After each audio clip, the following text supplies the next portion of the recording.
Thank you for joining us. I'm Naiba Reynoso. In this episode, splash down at a brand new aquatic center in La Puente. Plus, aspiring chefs prepare for success. But first, it was an inspiring graduation ceremony at Walt Disney Concert Hall for foster youth heading off to college to pursue their dreams. Here's more. Tonight we're coming together to celebrate foster youth who have achieved academic success. It's one of my favorite events of the year because I feel so privileged to stand on stage with the future leaders of our community. We have kids in there that are going to go to Ivy League schools. We have kids that are going to go to some of the best schools here in the county. Out in the audience tonight, for each kid, is going to be a team that surrounded them, that helped get them here, and that's going to stay with them as they go to take their next step. Nobody can do it alone. Everybody needs, a shoulder to lean on or a person to pick you up when they fall. But I'll tell you, these are extraordinary youth, and they're going to be just fine. So class 2025, say congratulations, we did it. There's a lot of ups and downs. But we gotta be proud of ourselves. I'll be attending Cal Poly Pomona, where I'll be studying architecture. My biggest supporters was my family. They've always been there. From the moment entering foster care and I was put with my family, it's just they've been there pushing me, helping me strive towards my goals. They've never told me that I couldn't do something. As long as you believe in yourself that you can pursue your goals, then it's gonna happen. You need to surround yourself with people who are gonna build you up and not break you down. I'm going to Cal State University Dominguez Hills, and I'm studying psychology because I want to be a therapist. I had a whole bunch of different people support me. I had DCFS, I had my social worker, I had RAP teams, I had foster parents. I had a lot of support to get here. A lot of us need to stay curious because when I was in first grade, my teacher told me, because I used to ask questions all the time. I didn't know English at the time, and I had so many questions. And she told me to stay curious, to ask questions, because the smartest people in the world always ask them. Stay hopeful and have a lot of love for yourself and others around you. As the mercury rises, a new aquatic center in La Puente is open and the perfect place to cool down.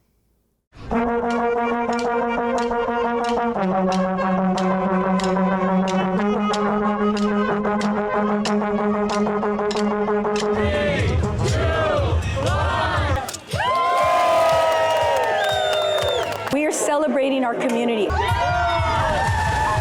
Welcome to the greatest opening ceremony of all time.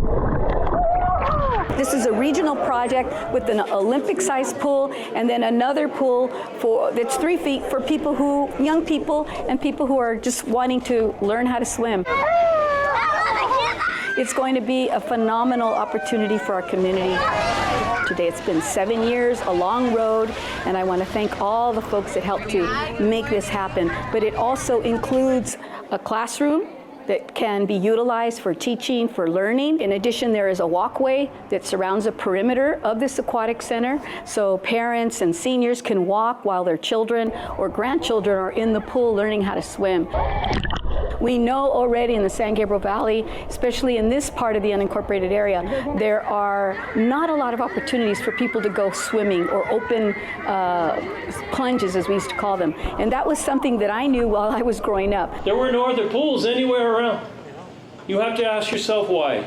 Some people in the neighborhood say, well, that's just the way it is. Supervisor Solis said, no, not just that's the way it is. You deserve this facility. And she came and asked us to build it. It has been a very big pleasure.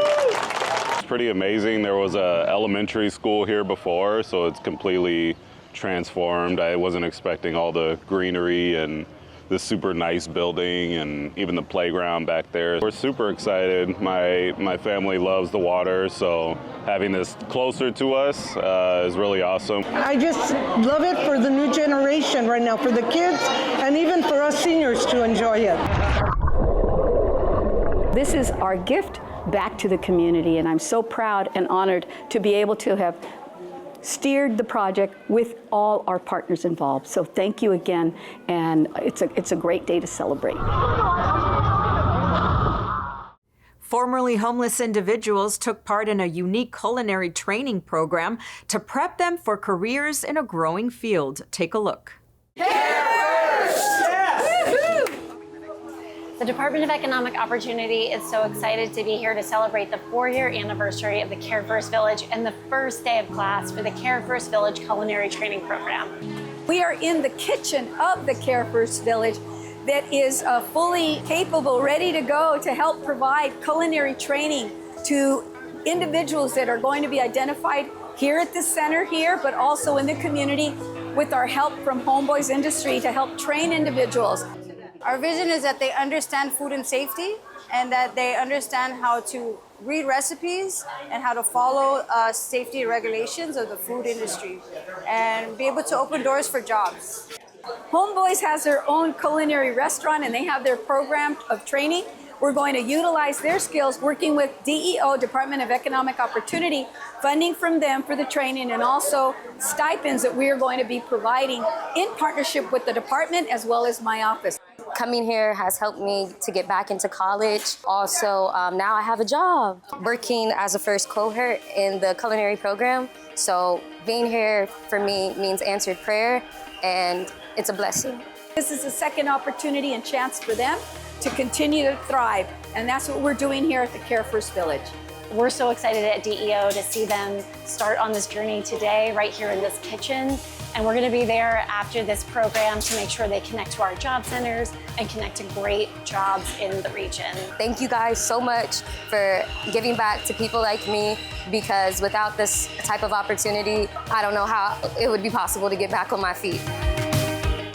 A Blue Ribbon Commission on Climate Action announced recommendations for rebuilding after the devastating wildfires.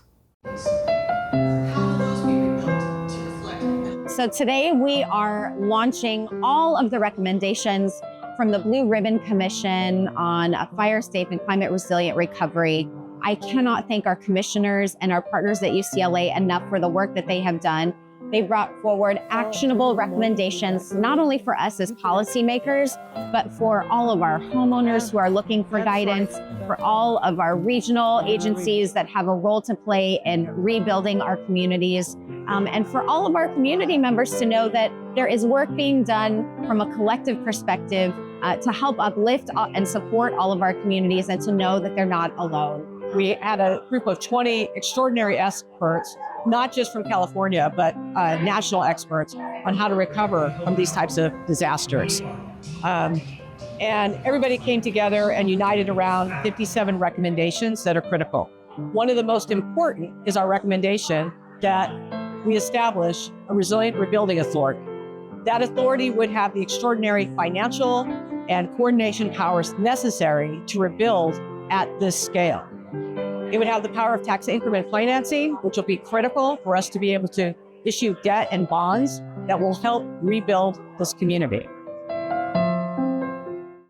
Thanks for joining us. We leave you now with scenes from Travel Town in Griffith Park. We'll see you next time on LA County Close Up.